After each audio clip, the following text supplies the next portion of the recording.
Welcome to the third episode of the Rajyoga Meditation series. In this chapter, we will discuss about the following topics. Who is God?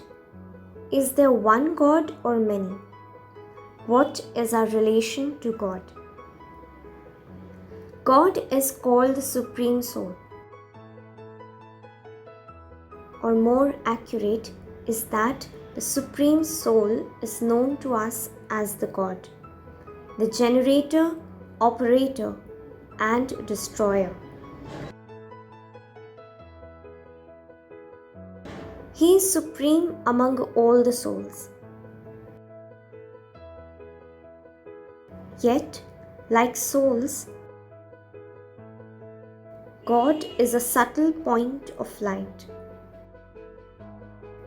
But He is the Supreme, who is beyond the cycle of birth and death and the effects of karma in the form of experience of pleasure or pain. God is the Supreme Father, Mother, Teacher, and Guide of all human souls. Being incorporeal, God is represented by an oval-shaped stone or light in many religions. In Hindu religion, we see Shankarji sitting in front of a Shivling and meditating on Lord Shiva. Jyotirling is actually Jyoti, that is light, and Ling means a symbol or a sign. So Jyotirling is a stone symbol of an incorporeal God. Shankarji worshipping Shiva means there is a power even higher than him, from whom he derives his strength. In Rameshwaram, we see Lord Rama worshipping Shiva. The stories say that Rama knew from whom Ravana drew his strength. Therefore, Rama also worshipped Shiva to gain more power to win the battle. Again, in Gopeshwar, Lord Krishna is shown worshipping Lord Shiva. Lord Krishna, who is said to be the God, is worshipping Lord Shiva. That means that Lord Shiva is certainly a higher power than Lord Krishna. Again, we see in Somnath one of the ancient and most lavish temples built for Lord Shiva. Somnath means ones who give Som, that is Amrit or nectar of knowledge. God is the bestower of real knowledge. Hence the name Somnath.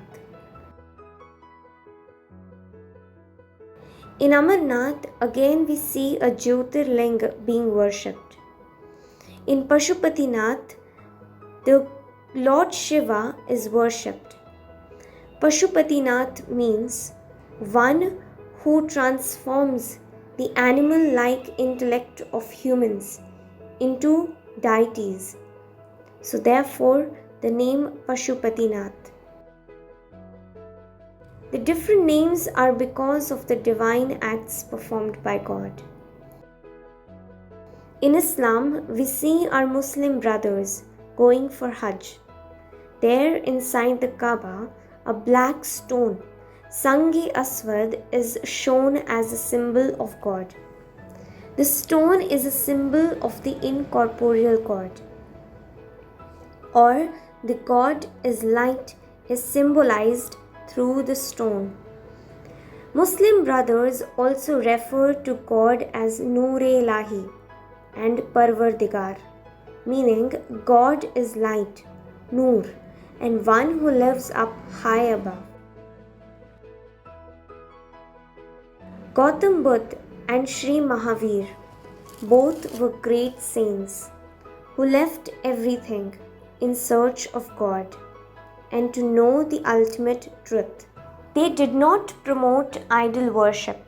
Certainly, These great saints knew that God is above all of us and one has to meditate to experience Him. Jesus Christ never said that He is God. He said that He is the Son of God. He always pointed upwards towards God's abode.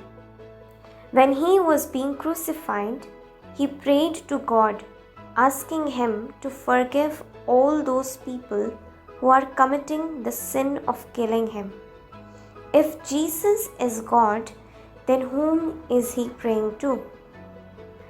Also, Jesus referred to God as Father, indicating God is the Father of all the souls. In Sikhism, Guru Nanak gives a beautiful and accurate description of God. He says, Nirakar, Ek Omkar, Satnam, Karta Purak, Akal Murat, Nirbhav, Nirvay. Again indicating towards the point of light that is God, who is above the cycle of birth and death, and one who is operating this world. Even Prajapita Brahma, the founder of the Brahma Kumaris, never said that he is God. He said that he is the instrument of God. Certainly, we come to a conclusion that all religions point to the Supreme Soul in one or the other way. The common acceptance among all religions is clear that God is a being of light and so is worshipped as non-physical. We will learn more in detail about the divine acts of God and His abode of residence in the next episodes. निराकार परमात्मा से connection जोड़कर अपने मन को शांत और शक्तिशाली बनाने के लिए सीखिए राजयोग मेडिटेशन। 7 दिन सिर्फ 1 घंटा रोज आप ब्रह्मा कुमारीज मेडिटेशन सेंटर पर राजयोग निशुल्क सीख सकते हैं।